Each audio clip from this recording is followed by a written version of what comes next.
All right, like we said, welcome to Extra Shot. It is Monday. Definitely feels like a Monday. And of course, we mentioned the morning blend. And on the show today, we had, of course, politics and news and breaking news and Trump tweets and all of that. Then there was this one story that just really stuck with all of us because it has everything to do with social media and the death of one 14-year-old girl. Now, the interesting part here is that the girl who died, like I mentioned, 14 years old, her sister, 18-year-old, and I want to get down here to get her name, Abdulia Sanchez, she was drunk under the influence, okay?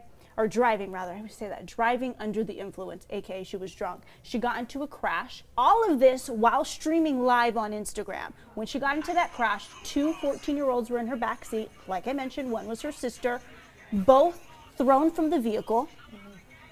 Again, still streaming live on Instagram, proceeds, and you're looking at the video right now on your screen, and just a warning, don't look up if you're not interested in seeing the graphic video, but she gets out of the vehicle, still live, goes over to her sister, the 14-year-old who's dead, and starts talking to the audience, saying, I know my sister's dead, I know I'm gonna go to prison for life for this, something along those lines. She is this morning at the Merced County Jail, facing several charges, including vehicular manslaughter and DUI. So, we sit back and we look at this and we go, when is enough enough, right? When it comes to streaming live on social media. She was streaming live on Instagram, which is a little newer to the game than streaming live on Facebook. And we've seen horrific incidents go down on Facebook Live. And we've talked about them, which is why we chose we were going to talk about this today. Because if we talk about it on Facebook, we have to talk about what's going down on Instagram too.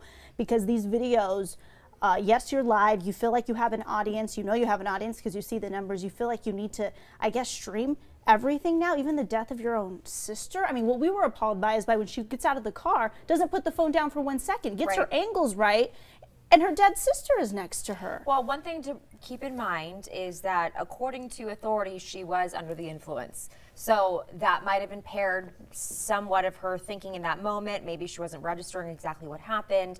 It happened so fast, and unfortunately, I saw the full video without the edits and without the blurs. I know you both did. You cannot unsee it.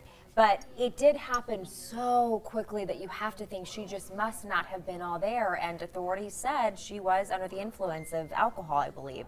So at this point, you know, when you see the video, you see this girl who is already doing so much on Instagram just to show herself driving. She's flipping off the camera in the video. She's making different hand signs. She's just trying to be, you know, an 18-year-old who has social media while driving, which you shouldn't have anyway. And she's got these two younger girls in the back seat.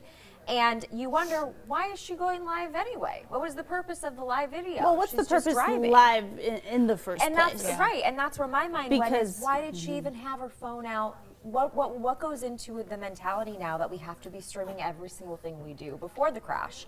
I'm still confused as far as why we do these things. There's not an answer, but we know as people in the industry why we go live, right? I mean, we're encouraged to go live, post to Twitter, Facebook, Instagram, talk about what's going on in the world, tweet, follow Trump's tweets. I mean, that's our job. But I'm stepping back and thinking, when I was 18 years old, would that have been intriguing to me to go live? I feel like that is something I wouldn't necessarily want to do, because there's nothing that I feel I'm doing interesting enough before I got in this industry, right? When that was your job, was to relay information to the public. But at 18 years old, doing anything interesting enough to be streaming live where my mom could be watching, brothers, sisters, teachers who follow. I mean, anyone, it's out there, you can go live and the whole world can see. Well, but I'm also not 18 years old in 2017. And I think it speaks to a need for attention and a need for gratification and a need for likes.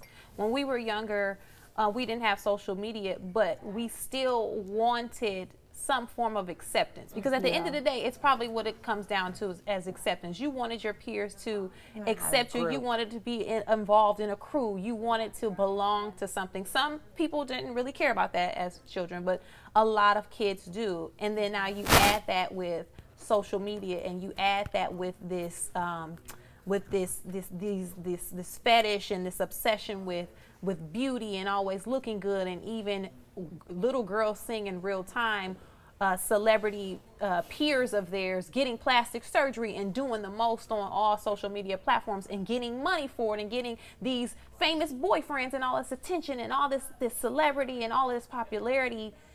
So add that to having access to all of this, and I think you have a bad situation, and we're seeing it now. We had the young boy who was on Instagram playing with a gun and accidentally shot himself.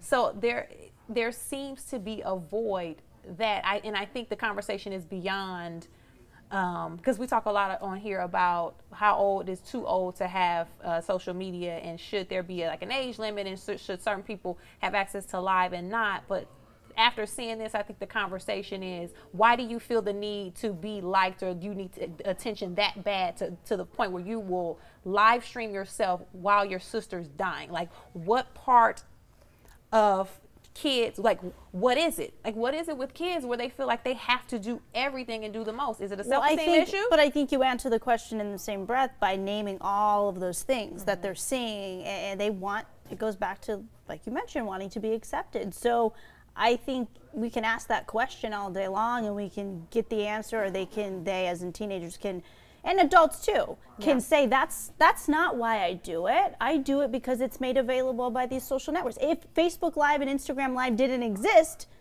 there wouldn't be opportunities to go live. Not placing blame on Facebook and Instagram, because, well, while Instagram is owned by Facebook, I understand why they do it.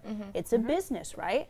We talk about business, I mean, go back to what Zuckerberg always says in the initial phases of Facebook, the reason why he created it in high school. We've seen the movie, we've understood from him, it was to connect college kids to each other. You had to have a college email in order to even create an account. So it was a way to create this college network, whether it be to stay connected for homework purposes, project purposes, or social networking purposes. It has exploded and become such a huge company and network. Everyone is on Facebook and Instagram now, so they have to keep up with the times and say, okay, people are maybe getting a little bored with just posting to a wall, or posting on a friend's wall, or posting albums, so let's go live.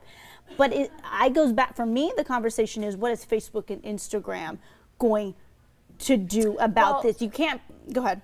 And I also think, you know, part of this doesn't just fall on Facebook and Instagram. Yes, it gives the kids the platform, but I think social media skills and etiquette being taught in schools, we have these platforms, they exist. But how often are our teens and preteens and college students actually being told all of the different repercussions? We know because we're in news, but my nieces who just graduated high school, they never had a social media class.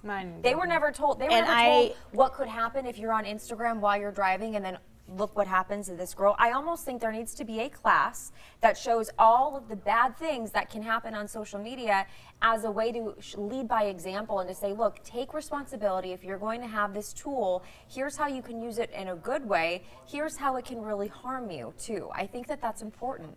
Yeah, when we talked about this last time, I had went on the record and said that I didn't have that experience, and I didn't think it existed. And then my AP English teacher wrote me on Facebook and said, it does exist at the school now.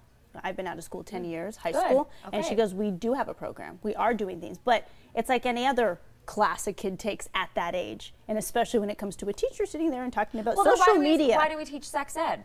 Right? Oh, and people are still getting pregnant, right? Exactly. I mean, yeah, but at least it's we're there. Putting it out there. So her whole point is that it is, after 10 years since you've been out of high school, we are taking the proper precautions, and things like this are still going to happen. In some schools, okay. And in this case, this is one case of this girl who was drinking, reportedly, according to officials, drinking and driving, and then you add social media on top of that. So, okay, is this the social media issue, or is this the drinking and driving issue? There's a lot going on. I think it was all of them combined. It's this story in particular, I don't think we can sit here and nail down to one thing, that if they would have had a class or not, yes, that would be very helpful. Yeah. But to me, this is just a very sad case of, like, what is going on in the world? And we're getting some good comments. I know you were seeing some of them too, Cornelia. Yeah. Carlos said, so sad the family has lost 2 daughters that day. The sister will always be on her own living hell from here on out, no matter what sentence she gets. Steven says, self-centered, no empathy, jail isn't going to be enough. I'm also seeing David Wong, who says, perhaps people believe that they are not getting enough attention and they're willing to do whatever it takes to get that. And then Janet says it's a need for attention. So Janet also said we do these classes. So Janet, can you tell me more about where those classes are. Is this a high school level? How early are we introducing these classes to kids? Because we know that kids are getting cell phones now at 7, 8, 9 years old. Right, yeah. So how early is that something? And if you're a parent, are you having these conversations when you see a story like this? Are you talking? I know a lot of parents say they don't watch news because there's so much negativity. However, a lot of lessons, unfortunately, can be learned by some of these stories. So will you go back and tell your kids that this happened as an example of what not to do? And it's not just on TV either. Like you see these stories and these videos. Like the video we saw, you just pulled it up on Facebook. Yeah. We saw that video without any blurring. And we thought, okay, we can't bring that to our viewers, but these kids are able to access these videos and see it. So if maybe they're getting numb and callous to these videos, where it's like, I think it's becoming a numbing thing, because we got to understand how the psyche works. If you're so used to seeing certain things, after a while, it doesn't become a big deal to you anymore. So if you've seen your friends always going live, doing everything, doing the most, if you've seen people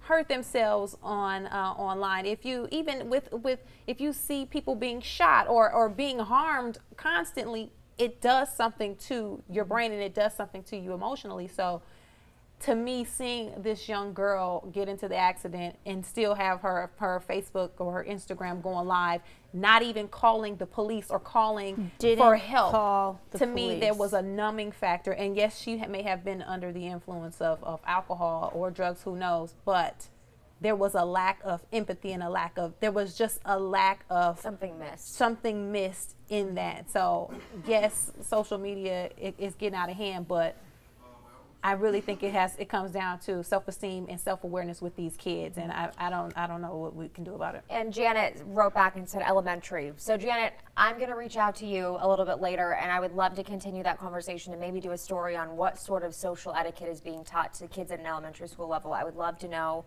from a parent's perspective and a teacher's, because if you've seen any changes. Yeah. Do you see your kids putting the phone down in situations that maybe they wouldn't have before these classes? I'm interested to know if they're working and who's teaching these classes. Is it someone older who didn't have social media around when they were in school? I'm really big on the people who are teaching need to be the ones who have experience. Yeah. Even now, it's like I couldn't even teach because I only had MySpace when we were in high school. And then after that, it wasn't until college that the Facebook thing came into play, and it's like that's how fresh it is. That here we are sitting up here, and it's like we're millennials, but we don't even know that experience of having Facebook since we were in elementary or junior high, and that would have been a whole different game. Yeah. Because you do things as a kid, just having fun, and you thinking you're innocent and this and that, and you're broadcasting it live. Maybe I would have gone live, in situations that you just, why do that? And because it lives online forever. Now you're saying, Cornelia, that Instagram Live, it doesn't just go away instantaneously. Yeah, you can save your Instagram Live and upload it so it's available for people to go back and watch. And I'm not sure if it's just for 24 hours like a regular Facebook Live video. Not Facebook Live, but Insta Story video. But you can now go back and watch people's live videos from earlier that day. And my other thing to end that story is imagine all the people who were watching live as this happened. Yeah. Because when you're live, you get the notification, it's a friend, you click on it and you watch. Imagine the people who were subject to that, watching as that all happened. I mean, that tree falls so far for so many people. So our hearts are with that family. And the friends, and if anything, hopefully this is a lesson learned. Hopefully. All right, let's get to this next story.